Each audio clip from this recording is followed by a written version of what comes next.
Assalamualaikum warahmatullahi wabarakatuh. Nama saya Abdul Ibrahim Bayhaqi dari kelas 101 akan membawakan monolog berjudul Jurus Warta. Terima kasih.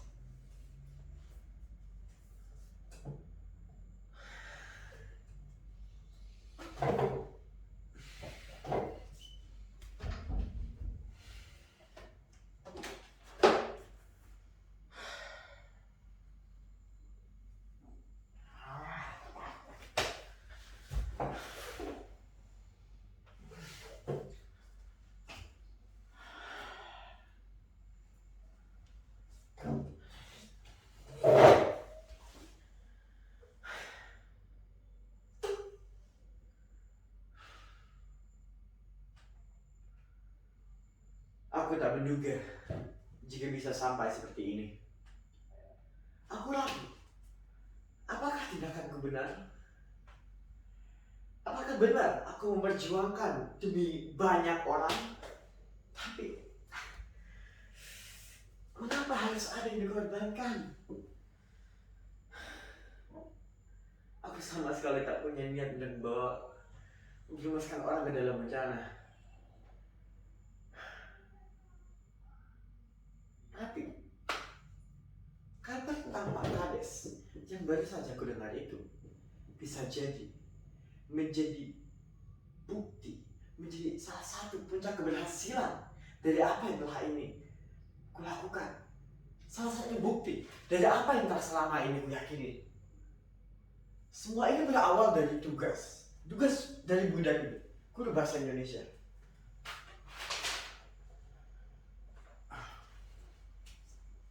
Oke anak-anak yang cantik-cantik dan ganteng-ganteng, sebelum mengakhiri kelas ini, seperti biasa, Bu Dari akan memberikan tugas untuk minggu depan.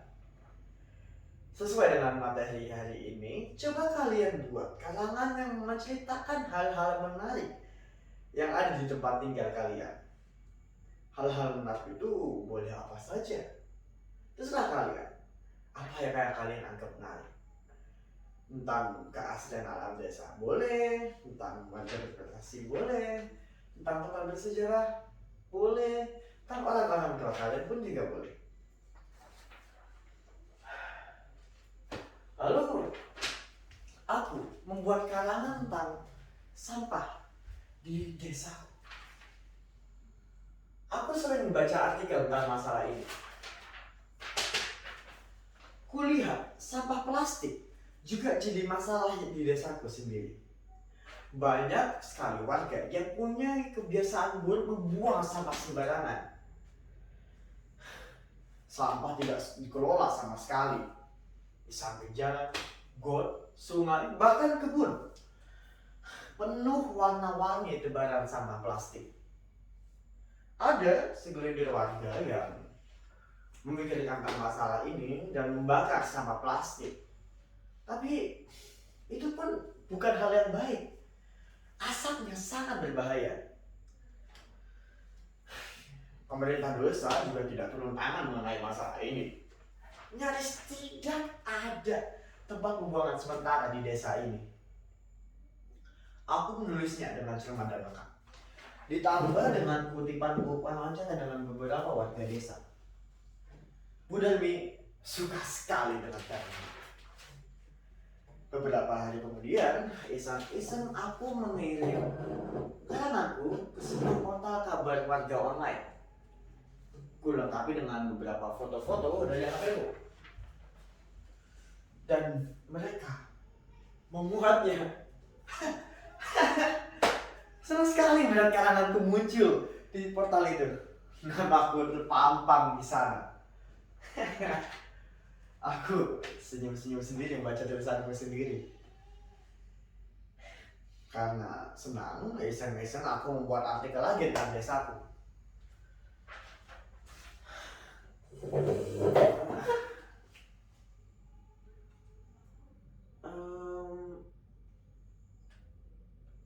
Karena senang, aku menulis lagi tentang Nek Oda, seorang nenek 80-an tahun. Satu-satunya pengrajin keranjang bambu yang masih ada di desaku. Ibuku bilang, Desaku dulu adalah salah satu penghasil keranjang bambu. Kebun-kebun di desaku penuh dengan tanaman bambu ketika itu.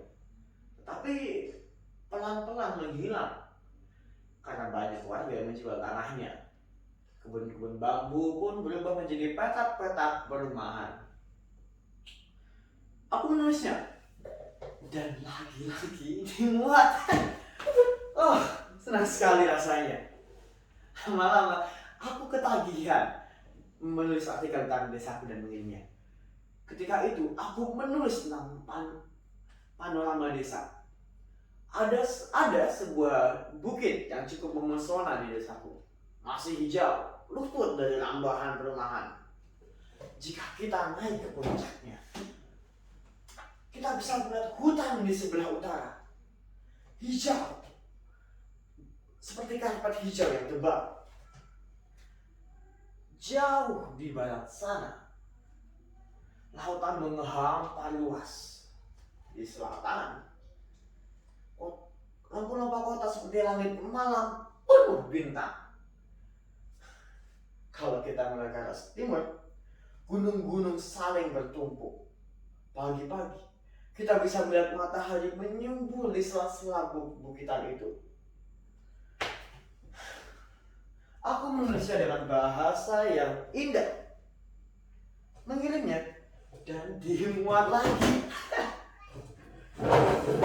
Gara-gara artikel yang aku tulis, banyak orang dari kota yang bukit-bukit. Mereka menyebar foto-foto di medsos. Dan makin banyak orang lagi yang datang. Bukit itu jadi viral dalam skala lokal. Aku jadi suka menulis artikel dan mengirimnya ke berbagai portal-portal berita dan media online. Aku menulis tentang hutan lindung, tentang tempat-tempat bersejarah, tentang toleransi beragama, tentang jalan rusak, air bersih, permainan anak-anak, efek buruk HP buat anak-anak di desa, tentang dan banyak lagi. Dan sejak saat itu, aku punya cita-cita menjadi wartawan. Ya, seorang juru warta yang tugasnya bukan saja menyebar berita yang benar, tapi juga membela kepentingan warga yang sering dilalaikan oleh banyak pihak, terutama oleh pemerintah. Bukan hanya bercita-cita menjadi wartawan, bahkan sejak itu aku menamai diriku Warta. Yang artinya kabar atau berita. Padahal nama sebenarku adalah Gibran. Aku jadi juga gemar membaca koran dan majalah serius yang biasanya menjadi bacaan-bacaan orang dewasa. Aku paling suka berita investigasi. Berita yang mengungkap hal-hal rahasia di balik suatu peristiwa. Aku membayangkan wartawan investigasi. Kerjanya seperti orang detektif.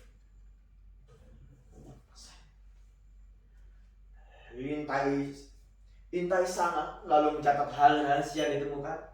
Intip sini, catat lagi. Kesana, catat, kesini, catat. Tak lupa, cekat. Lalu secara dia mewawancarai tokoh-tokoh yang tidak mau disebut namanya.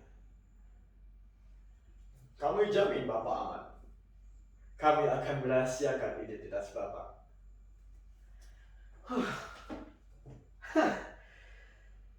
Aku bayangkan itu. Pekerjaan yang seru. Seorang wartawan, tapi punya jurus seperti detektif Conan. Gara-gara demen sama berita-berita investigasi, aku jadi sering menelusuri cerita-cerita rahasia di balik suatu peristiwa. Aku jadi kecanduan menyikapi hal-hal yang selama ini tak terungkap. Kadang jadi curiga dengan hal-hal yang ada di sekitarku.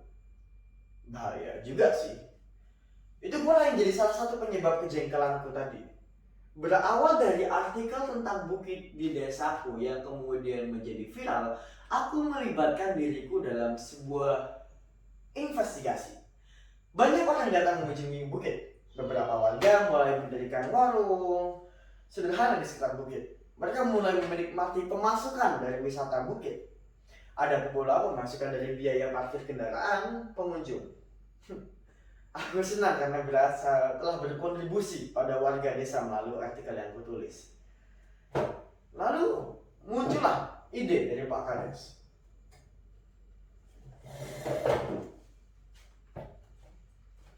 Bapak-bapak, ibu-ibu, warga yang saya hormati, kita semua merasa senang dengan keberadaan bukit yang kini banyak dikunjungi orang.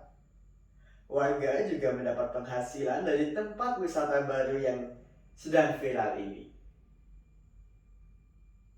Yang menggembirakan juga, tahun ini desa kita mendapat dana pemberdayaan dari pemerintah provinsi sebesar 300 juta.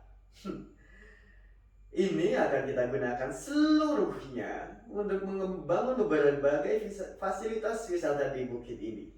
Jadi di puncak bukit ini kita akan membangun menara pandang biar bisa melihat pemandangan lebih luas. Berbagai gazebo dan tempat duduk juga akan dibangun. Juga fasilitas toilet dan wifi gratis untuk menambah pemasukan. Kita akan tarik biaya tiket masuk dan pengunjung wisata bukit ini jadi ikon dari desa kita tercinta.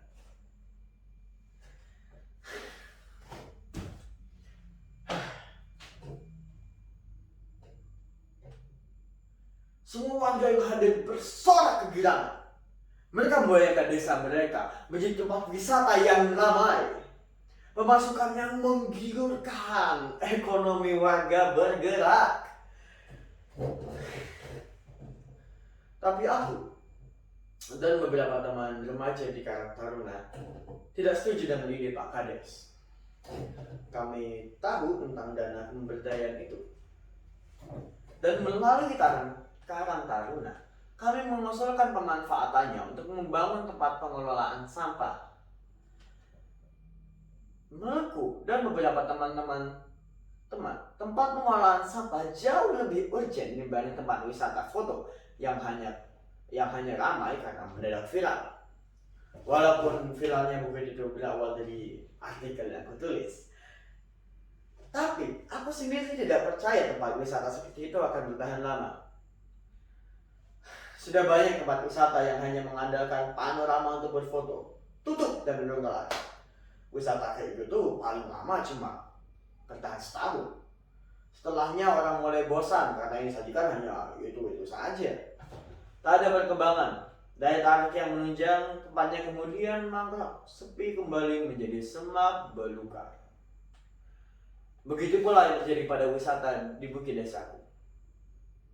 Setelah dibangun dengan menghabiskan anggaran 300 juta, bahkan tak perlu menunggu setahun, 5 bulan saja tempat itu mulai sepi pengunjung. Warung tutup satu persatu, berantakan di sana sini, sampah plastik bertebaran di mana-mana. Gazebo bambu mulai keropos, toilet mampet, bukit kembali menjadi semak belukar dengan menara pandang dari beton kualitas rendah yang justru merusak pemandangan alam bukit. Nyaris seperti rumah hantu. Aku mulai gatal untuk melakukan investigasi. Aku melihat desa tangga yang sama-sama mendapat dana pemberdayaan 300 juta. Mereka membangun pusat pendidikan warga yang sederhana tapi didayakan dengan baik dan berkelanjutan. Aku mulai menulis satu artikel tentang mangkraknya wisata bukit dengan sedikit jurus untuk memancing komentar pembaca. Aku ingin menilai apakah proyek semacam itu pantas menghabiskan anggaran sebesar itu. Dan teman-teman tahu bagaimana tanggapan pembaca? Luar biasa. Aku bacakan pembaca bentar ya.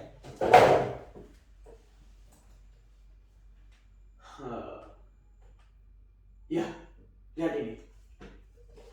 Wisata Instagram emang gak bakal bertahan lama. Menaranya kayak kandang merpati. Bangun kayak gini mah duit 100 juta udah banyak. Wah, duitnya kebanyakan masuk kantong duit nih. Usut saja, Pak Gubernur, ini coba cek laporan penggunaan dananya.